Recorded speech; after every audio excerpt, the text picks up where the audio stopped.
नमस्कार, मैं हूं अब्बास अली रिजवी और आप देख रहे हैं बांसवाड़ा डूंगरपुर न्यूज। बांसवाड़ा डूंगरपुर प्रतापगढ़ जिले की खबरें और प्रदेश की ताजा तरीन खबरें देखने के लिए हमारा चैनल सब्सक्राइब करें और बेल आइकन जरूर दबाएं। आइए खबरों का सिलसिला शुरू करने से पहले एक बार नजर डालते हैं अभी तक की टॉप हेडलाइंस पर। सिंटेक्स मील में लाखों का घोटाला उजागर, गबन का आरोपी कैशियर हिरासत में, जांच में जुटी पुलिस। बांसवाड़ा में अवैध खनन पर सिर्फ पुलिस की कार्रवाइयां, जिम्मेदार विभागों की सुस्ती सवालों के घेरे में। किसानों की आय बढ़ाने के लिए निजी संस्था ने उठाया बीड़ा, पारंपरिक खेती छोड़कर व्यावसायिक खेती अपनाने का आह्वान। आइए बुलेटिन की शुरुआत करते हैं और सबसे पहले नजर डालते हैं एक मील में हुए 42 लाख रुपए के घोटाले से जुड़ी खबर पर।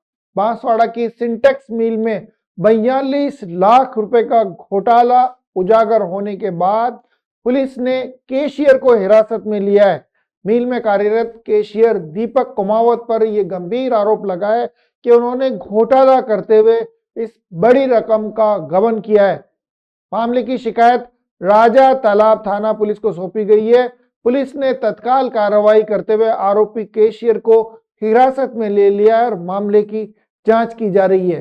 पुलिस की प्रारंभिक जांच में सामने आया कि यह घोटाला 25 से 29 मार्च के बीच अंजाम दिया गया है। इस दौरान गबन की राशि गायब होने के चलते हड़कंप मचा हुआ है। बताया जा रहा है पूरा हिसाब गड़बड़ाने के बाद इसे चेक किया गया था और घोटाला सामने आने के बाद इसकी जांच के लिए शिकायत की गई। पुलिस ने शिकायत मिलने के बाद कैशियर को हिरासत में ले लिया है। मील प्रबंधन को भी इस मामले में भारी नुकसान हुआ है। मील अधिकारियों की ओर से रिपोर्ट जो दर्ज हुई थी उसके आधार पर पुलिस ने कार्रवाई करते हुए दीपक कुमावत को हिरासत में लिया और उससे गहन पूछताछ की जा रही है। पुलिस अब आरोपी से रकम की रिकवरी करने के साथ साथ इस बात की भी जानकारी जुटा रही है कि इस घोटाले और इस गबन के कार्यक्रम में कैशियर के साथ और कौन कौन अधिकारी तथा कौन और लोग शामिल थे। पुलिस ने फिलहाल दीपक कुमावत को डिटेन किया और उससे पूछताछ की जा रही है।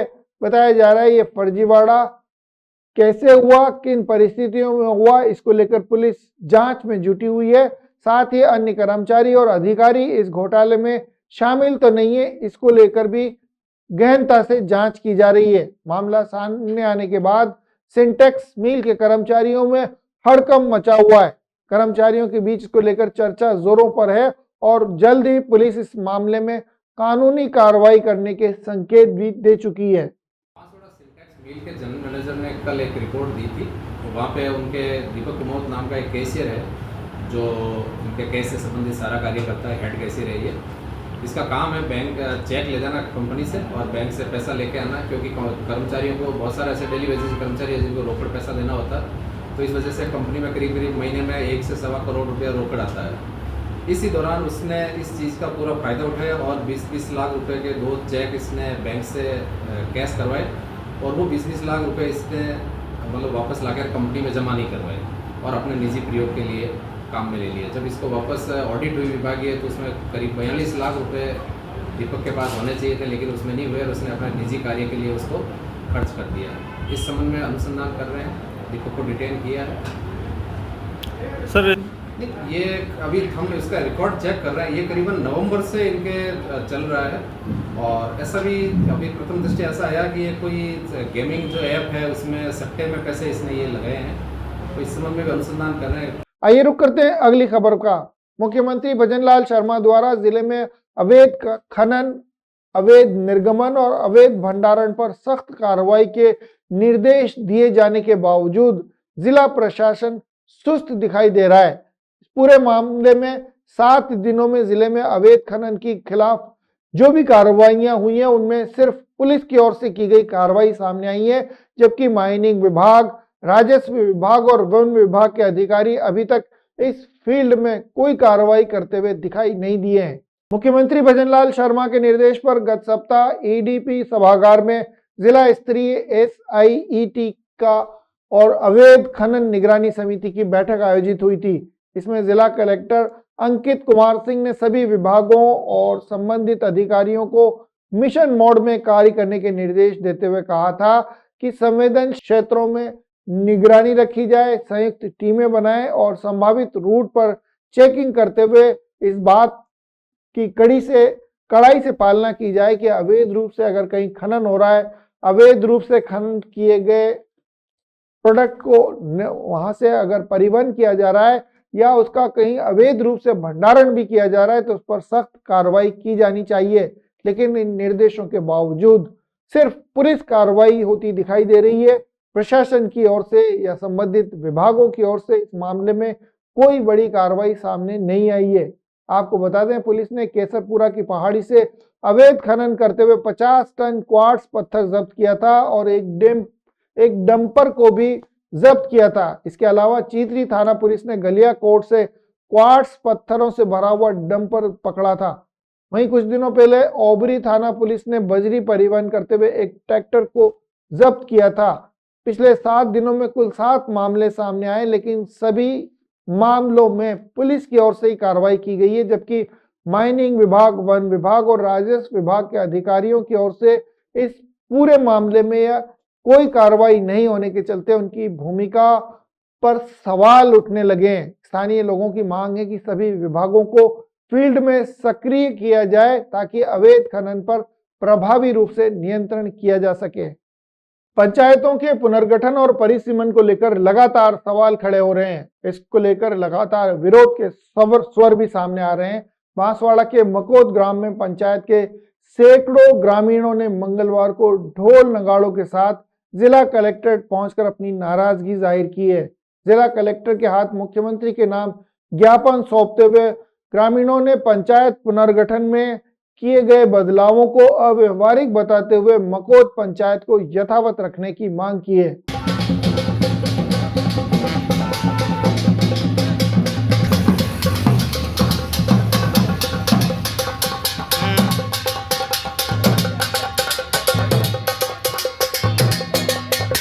जिला कलेक्टर को ज्ञापन देने आए ग्रामीणों का कहना है कि हाल ही में प्रशासन द्वारा पंचायत पुनर्गठन के तहत मकोद गांव को हटाकर पदमनाथ का गुड़ा पंचायत में शामिल किया गया है, जो कि भौगोलिक रूप से करीब 5 किलोमीटर दूर स्थित है। ग्रामीणों ने इसे अनुचित फैसला बताते हुए कहा है कि यह निर्णय न तो स्थानीय लोगों की सुविधा को ध्यान में रखकर किया गया और न ही ये व्यवहारिक दृष्टिकोण से उपयुक्त है।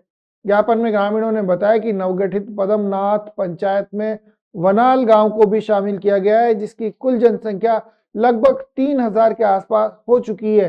इतनी बड़ी जनसंख्या के लिए संसाधनों और सुविधाओं की उपलब्धता असंभव नहीं तो कठिन जरूर होगी। ग्रामीणों ने प्रशासन से मांग की कि मकोद ग्राम पंचायत को पूर्ववत रखा जाए और लोगों को मूलभूत सुविधाएं आसानी से मिल सके, इसका विशेष रूप से ध्यान रखा जाए। शासन योजनाओं और प्रशासनिक कार्यों तक सहज रूप से उनकी पहुंच हो सके, इसको लेकर इस पंचायत को यथावत रखने की मांग को लेकर ज्ञापन सौंपा गया है। महिला समूह और युवा समाज सेवियों ने ग्रामीणों के साथ ढोल नगाड़े बजाते हुए ज्ञापन सौंपा है और चेतावनी भी दी है कि यदि उनकी मांगों को शीघ्र पूरा नहीं किया गया, मांगों पर विचार नहीं किया गया, तो वे उग्र आंदोलन करने के लिए मजबूर हो जाएंगे। एक सूचना के अनुसार डिवाइड कर रहे हो आपके अंदर सूचना, ताकि हम ये ऐसी कहने का मतलब कई सारी पंचायतों की जो समस्या रहती है, जो एक बहुत सारे पॉपुलेशन होने के बावजूद भी उस पंचायत को नहीं जैसे कि थोड़ा तोड़ते हैं। और हाँ सर, हमारी क्या मेन समस्या ये है, ग्राम पंचायत माकोद में हम पदमनाथ का गढ़ा पूर्व में जैसे कि डिवाइड था, हमारी पूर्व पंचायत ग्राम पंचायत थी, अब नवनिर्वाचित पंचायत नवसर्जित वनाला में ये जैसे कि डिवाइड करना चाहते हैं। हालांकि वनाला पदमनाथ का गढ़ा से 5 किलोमीटर दूरी पर है और माकोद पूर्व पंचायत हमारी 2 किलोमीटर जैसे कि पास में है। और सर, माकोद पंचायत एक विभाजन की स्थिति में नहीं, माकोद ग्राम पंचायत माकोद है वो एक इसकी जैसे कि वोटरों की संख्या जो 2800 3000 के करीब है। और जैसे कि नवसर्जित जो पंचायत जो वनाला है वो लगभग 4000 के करीब हो रहे। तो वो हमारे को क्या एक जैसे कि ये एक तानाशाही सरकार है या फिर हमारे आम लोगों के जैसे कि साथ हमारे साथ एक खिलवाड़ किया जा रहा है। हम सब कलेक्टर महोदय से यही मेरा जैसे कि निवेदन है, आग्रह है कि हमको पुनः हमारी जो पूर्व पंचायत है जो माकोद है उसी पंचायत में हमको रहने दिया जाए। आइए नजर डालते हैं धार्मिक खबरों की तरफ। एकादशी के पावन अवसर पर शहर के किशनपोल स्थित बाल मुकुंद चौक के तेलीवाड़ा में एक शाम खाटू बाबा के नाम का आयोजन किया गया। इस भजन संध्या के भव्य आयोजन में बड़ी संख्या में श्रद्धालुओं ने उपस्थित होकर भजन संध्या का आनंद लिया। श्रद्धालुओं ने खाटू श्याम बाबा के भजनों पर झूमते गाते हुए अपनी भक्ति भाव प्रकट किए। एक शाम खाटू बाबा के नाम आयोजित भजन संध्या के दौरान विभिन्न भजन गायकों ने एक से बढ़कर एक भक्तिमय प्रस्तुतियां दी। इसमें श्याम तेरी बंसी में तो आरती उतारूं रे खाटू वाले की जैसे लोकप्रिय भजन शामिल रहे। भजनों की सुरमई धुनों और श्याम नाम के जयकारों से पूरा पंडाल भक्तिमय माहौल में दिखाई दिया। कार्यक्रम में समाज के विभिन्न गणमान्य नागरिकों की गरिमामय उपस्थिति रही। समाज के जिला अध्यक्ष नारायण लाल सलाड़िया, इकाई अध्यक्ष भगवती लाल बरोड़िया, दिलीप परमार, राहुल सलाड़िया, मंदिर समिति के अध्यक्ष दीपक खेरावत, पार्षद धर्मेंद्र तेली, नटवरलाल तेली, महेश तेली और सुनील तेली सहित कई समाज सेवी और पदाधिकारियों ने मौजूद रहकर इस भव्य आयोजन का आनंद उठाया। देश के किसानों की आय वृद्धि करने और उनकी आर्थिक स्थिति को सुधारने को लेकर लगातार कई दावे किए जा रहे हैं। इसको लेकर कई प्रयास भी किए गए हैं, लेकिन जिस तरह से उनकी आर्थिक प्रगति होनी चाहिए वैसी दिखाई नहीं दे रही है। वहीं एक शख्स ने इसको लेकर बीड़ा उठाया है और बांसवाड़ा में एक नई पहल करते हुए किसानों की आय वृद्धि करने का संकल्प लिया है। आम आदमी पार्टी के पूर्व संस्थापक सदस्य और सामाजिक कार्यकर्ता मयंक गांधी ने अब किसानों की स्थिति सुधारने का बीड़ा उठाया है और इसको लेकर उन्होंने कई सुझाव भी दिए हैं। मीडिया से मुखातिब होते हुए उन्होंने अपने कार्यक्रम की जानकारी दी। ग्लोबल विकास ट्रस्ट के संस्थापक मयंक गांधी ने बांसवाड़ा के लोधा रेस्ट हाउस में मीडिया से बातचीत करते हुए बताया कि इस ट्रस्ट ने पिछले 5 वर्षों में 3 राज्यों के 27 जिलों के करीब 4700 गांवों में काम करते हुए किसानों की आमदनी बढ़ाने में सफलता हासिल की है। उन्होंने बताया कि किसान अगर पारंपरिक खेती को छोड़कर व्यावसायिक खेती अपनाएंगे तभी वे अपनी आर्थिक स्थिति को मजबूत कर सकते हैं। गांधी ने बताया कि बांसवाड़ा में इस पहल को लेकर LNJ ग्रुप के चेयरमैन रवि झुंझुनवाला के सहयोग से एक प्रोजेक्ट शुरू किया जा रहा है, जिसके चलते आधुनिक तकनीक के साथ साथ किसानों को बाजार से जोड़ने और विविध फसलों के बारे में उन्हें प्रशिक्षित किया जाएगा। साथ ही उन्होंने बताया कि खेती को एक लाभकारी व्यवसाय बनाया जा सके, इसको लेकर उनके साथ विभिन्न प्रयोग भी किए जाएंगे। इस मौके पर RSLW के JMD राजीव गुप्ता सहित संगठन के अन्य प्रतिनिधि भी मौजूद रहे। गांधी का मानना है कि जब तक किसान आत्मनिर्भर नहीं होगा तब तक देश की अर्थव्यवस्था सशक्त नहीं हो सकती है। उन्होंने कहा कि किसानों की आय बढ़ाकर ही उनकी गरीबी, उनके तनाव और उनके द्वारा की जा रहे आत्महत्याओं के मामलों में कमी लाई जा सकती है। कैसे करना, मार्केटिंग कैसे करना, सप्लाई चेन कैसे करना, स्टोरेज कैसे करना, कैसे पौधा लगाना। और हमारे पास 24/7 हेल्पलाइन है, जो फ़ोन करते हैं किसान कभी भी फ़ोन कर सकता है। अपनी ऐप है, वेबसाइट है ट्रेनिंग की। इस तरह से ट्रेनिंग का हमने बहुत ज़्यादा किया। लेकिन जो तीसरा वाला गैप था ना, वो सबसे इम्पोर्टेंट था।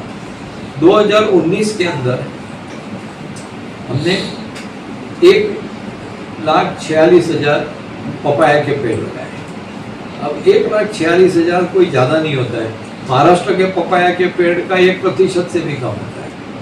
तो क्योंकि एक जगह के ऊपर क्लस्टर में लगा था, तो व्यापारी दिल्ली से, कलकत्ता से, मैसूर से आके वहाँ पे होटल में कमरा लेके फार्मर्स के साथ बैठ के फार्म गेट के ऊपर से बहुत अच्छे रेट में खरीद के गए। तो ये समझ में आने लगा कि अगर हम क्लस्टर में करते हैं और बड़ी संख्या में अगर करते हैं तो अपने किसान को मार्केट जाना नहीं पड़ेगा, मार्केट किसान के पास आएगा। और आज जैसे मैं कह रहा हूँ 5,70,00,000 पेड़ लगाए, मुझे याद नहीं है कि कोई ऐसा पेड़ है जहाँ पे फल ऐसा ही पड़ा रहा और बिका न हो।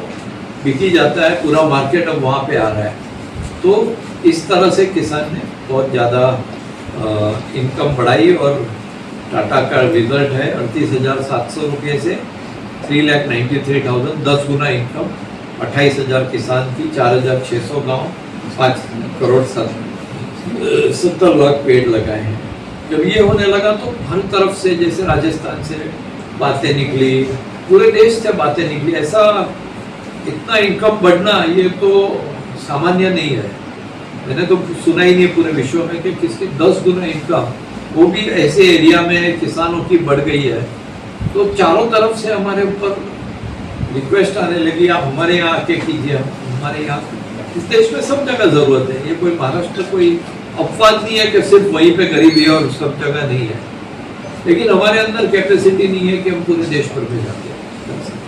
आइए रुक करते हैं अगली खबर का। डूंगरपुर में असामाजिक तत्वों का आतंक दिखाई दिया है। असामाजिक तत्वों ने एक व्यापारी के साथ मारपीट करते हुए उसे धमकी दी है। घटना डूंगरपुर जिला मुख्यालय स्थित रोडवेज बस स्टैंड की बताई जा रही है। चौकी के पास देर रात असामाजिक तत्वों ने एक व्यापारी पर इसलिए हमला कर दिया क्योंकि उसने मुफ्त में कचौरी देने से मना कर दिया था। व्यापारी को लाठी डंडों से पीटते हुए घायल करते हुए बदमाश मौके से फरार हो गए। बांसवाड़ा रोडवेज बस स्टैंड चौकी के पास देर रात असामाजिक तत्वों ने एक रतलामी नमकीन की दुकान चलाने वाले राजेंद्र शर्मा नामक व्यापारी पर लाठी डंडों से हमला कर दिया। बताया जा रहा है ये सभी आरोपी शराब के नशे में धुत थे। इन्होंने व्यापारी से मुफ्त में कचौरी की मांग की थी, लेकिन उसने कचौरी देने से मना कर दिया। ऐसे में बाइक पर सवार होकर आए इन आरोपियों ने लाठी डंडों से व्यापारी की पिटाई करना शुरू कर दी और उसे घायल करते हुए बाइक पर सवार होकर मौके से फरार हो गए। वारदात के बाद गोकुलपुरा की ओर ये फरार हुए। इसकी जानकारी व्यापारी के द्वारा पुलिस को दी गई है। घटना की सूचना मिलने के बाद पीड़ित की पत्नी और बच्चों ने हमलावरों को रोकने की कोशिश भी की, लेकिन उन्होंने परिवार की एक भी नहीं सुनी और मारपीट करते हुए मौके से फरार हो गए। वहीं इस मारपीट को देखकर आसपास के दुकानदारों ने अपनी दुकानें बंद कर दी और मौके पर भीड़ जमा हो गई। सूचना के बाद कोतवाली थाना पुलिस मौके पर पहुंची और पीड़ित से पूछताछ करते हुए इस मामले की तफ्तीश शुरू की है। राजेंद्र शर्मा ने पुलिस को बताया कि आरोपी लंबे समय से उसे परेशान कर रहे हैं। एक आरोपी के पास पेट्रोल पंप के बाहर सब्जी बेचने की बात भी पुलिस को बताई गई है, जबकि दूसरा आरोपी जीप चालक बताया जा रहा है। पुलिस मामले की तफ्तीश कर रही है। 25 रुपए की कचौरी जो 20 रुपए में खानी, मेरे को जबरदस्ती से मेरे को मारने के लिए आए थे। उसके बाद में मेरे को आज दो तीन दिन बाद में मेरे को मार के आज चले गए। पीछे लट मारा और यहाँ गाल पे रखी। और ये 2-4 परेशान भी बहुत करते, हर साल परेशान करते हैं। पूरा एरिया परेशान है। ये सबके साथ में ऐसे करते हैं, सबको तो दारू पी के 2-3 दिन में मारते रहते हैं ये। और ये सब ऊपर अतिक्रमण लगा के बैठे हैं रोड के ऊपर। आइए चलते चलते एक बार फिर नजर डालते हैं अभी तक की टॉप हेडलाइंस पर। फिनटेक मील में लाखों का घोटाला उजागर, दमन का आरोपी कैशियर हिरासत में, जांच में जुटी पुलिस।